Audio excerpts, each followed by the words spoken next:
Hey guys and ghouls, welcome back to the Cozy Ghost. I'm your host October, and welcome back to Hiveswap Friensim. Let's get right back into it. We've got to go get the bad endings from Skyla, who I'm in love with. Let's forget the shimmer. Oh, honestly, you could probably see this one coming. That's the fastest game over screen I've gotten so far. That's really funny. Okay, that's good. Now we have to load the bad ending. Skyla is bigger than you and she has the strength of both desperation and a superior genome, so you don't feel great about your chances. But you have to try. Skyla is too upset to be careful. You have to stop her from hurting herself. You stumbled into her house all gross and pathetic and alien, and she didn't turn you away. She gave you pancakes, for Christ's sake. Grub cakes. Whatever. And it isn't just the sun. From the number of voices, there's gotta be 20 people out there. She doesn't stand a chance. You run up behind her and hook your arms under hers, hauling her back by the armpits. She struggles, jabbing her elbow into your aching ribs. Let me go. You don't understand. They'll take her. Lady! You hold grimly on, going limp and using gravity and your own dead weight to pull her down to the floor. Through wheezing breaths, you tell her she can't go out there. Didn't she just tell you that you'd never have survived if it hadn't been later than dawn? You probably aren't making much sense, but you keep up a stream of worthless bullshit until something catches. Would your Lucis really want this for you, Skyla? Would Lady really want you to sacrifice herself for you? Or sacrifice yourself for her? Skyla goes rigid, and then all the fight just drains out of her like blood down a drain. She sags back into your arms. No! The two of you watch Lady thrashing in a huge black net as several of the figures haul her away. The sun is too bright to see them clearly, but they appear to be herding more white creatures out of a paddock into a collection of vehicles. The herd. She says it so quietly you feel it more than hear it. You continue to watch as Lady is packed into one of the vehicles, and they drive away, kicking up clouds of dust that glimmer in the brutal sun. You can let me go now. I'm not going to throw myself out into the daylight like a romance novel heroine. You realize just how tight you're holding onto her and loosen up your arms, pulling away and sitting her up. Skyla's cheeks are wet with tears, but she quickly shakes her hair into her face to hide it. That makes your heart hurt. You want to tell her that everything is going to be okay, but you make it a point not to lie to your friends. You have absolutely no idea how it's going to be. Before you can say anything at all, she gets up and disappears through a door and further into the house.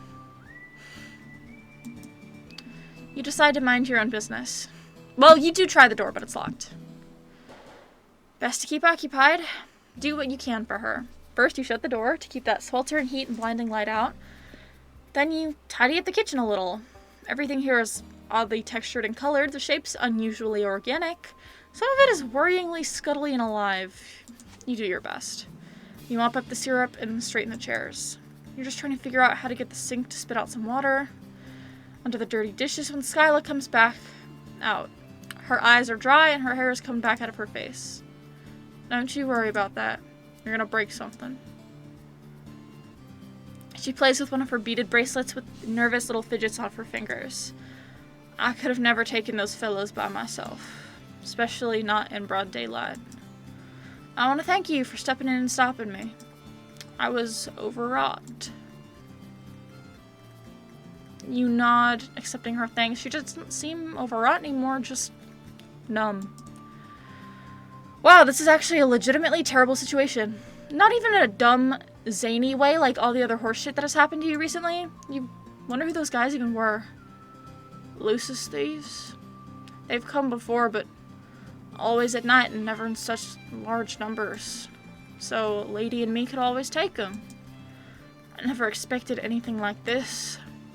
For them to come out in force like this in the middle of the day.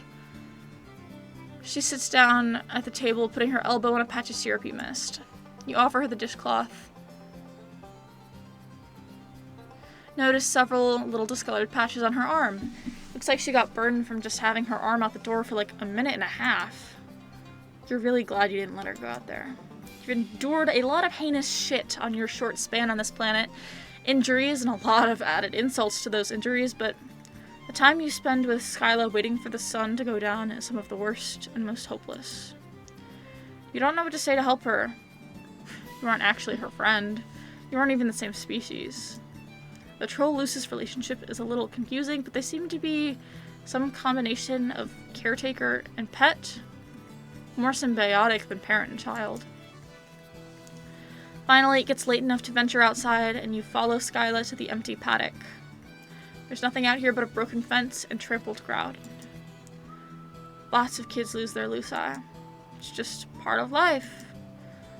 I would have been heading into the Ordeal's next sweep anyway. I would have never seen her again. But at least I would have gotten a chance to say goodbye, you know? It's kind of a bummer how resigned everyone on this planet seems to be to terrible things happening. And again, you guess that's sort of true on your planet too. Existence, just a goddamn mess. You try to give her the most understanding look, just a really good and supportive friend face. You're killing it. But Skyla isn't paying attention to your glowing facade. She's reaching into her jacket and pulling out her phone. What the hell? My palm husk is blowing up. Oh god. Skyla drops her phone in the dirt and claps a hand over her mouth. Her eyes sparkle with tears. You pick it up. It's kind of squishy and squirms in your hand a little, which you don't love. You also don't love what's on the screen. It's a troll in a mask, holding a gun on lady who is still in that net, burying her teeth. The gun looks fake, kind of like a Nerf gun. You bet it's not a Nerf gun. The photo is accompanied by more of that spiky text that you can't read. Hey, how can you understand the Alternian spoken language but not written? You decide not to think about it too hard. Waste of time. They sent a ransom demand. They say that if I can't pay, they'll sell her. Troll Luci are valued for their strength all over the galaxy. The heiress knows about the black market, but she doesn't do anything about it. She just takes a cut. You ask her how much the ransom is demanded for. As if you have a penny to your name. She tells you a number that sounds stupidly large, even without knowing the exchange rate to Earth money. They're just mocking me. They know a bronze blood can't afford this. They just want to force me to fail her one more time. Her voice breaks on a sob. You reach over and put your hand on her arm. She looks at you with big, watery eyes, and you brace for her to fall into your arms sobbing. You're actually kind of hoping for it.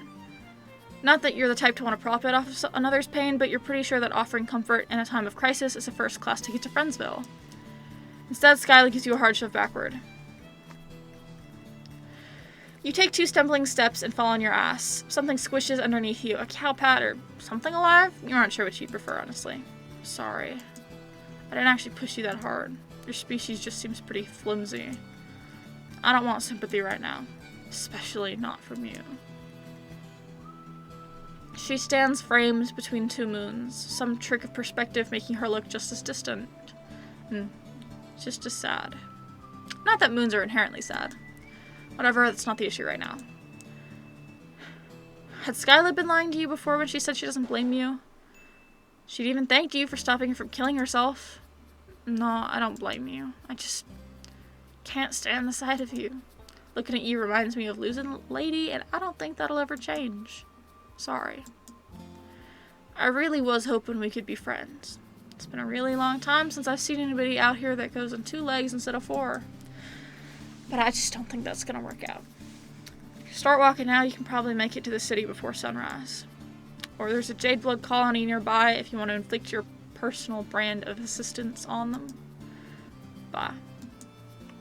You leave with your proverbial tail between your legs, and the last glimpse you get of Skyla, she's standing next to the empty paddock, staring at the ground. Aww.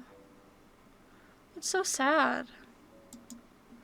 That has to be, like, the worst ending I've encountered so far. At least emotionally. Because, like, with the other ones, like, oh, you die. Like, one of them, it was like, oh, which was not great. But I think watching someone... no, the one with Branya was pretty bad, too. Watching the children die was really upsetting.